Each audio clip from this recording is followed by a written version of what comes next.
టాలీవుడ్లో ప్రస్తుతం back to back weddings జరుగుతున్న సంగతి తెలిసిందే. రీసెంట్గా విజయ్ దేవరకొండ, రష్మిక మందన పెళ్లి చేసుకోగా ఈ మార్చ్ 6న అల్లు శిరీష్ పెళ్లి జరగబోతోంది. ఇప్పుడు ఈ లిస్ట్లోకి మరో యంగ్ హీరో కూడా చేరిపోబోతున్నారు. తను మరెవరో కాదు, బెల్లంకొండ శ్రీనివాస్. ప్రొడ్యూసర్ బెల్లంకొండ సురేష్ గారి అబ్బాయిగా అల్లుడు సీను అనే సినిమాతో తెలుగు తెరకు పరిచయం అయ్యారు శ్రీనివాస్.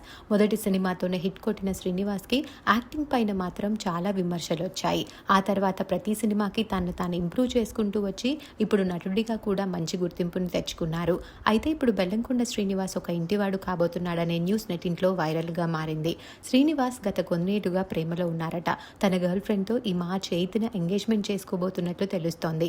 ఎంగేజ్మెంట్ అయిన కొన్ని రోజులకే వెడ్డింగ్ కూడా ఉండబోతోంది. అమ్మాయి పేరు కావ్యారెడ్డి. ఆమె తాతగారు జడ్జ్, ఫాదర్ లాయర్ అని తెలుస్తోంది. ఈ న్యూస్ తెలుసుకున్న నెటిజన్లు శ్రీనివాస్కి అడ్వాన్స్గా తమ బెస్ట్ విషెస్ని తెలియజేస్తూ కామెంట్స్ పెడుతున్నారు.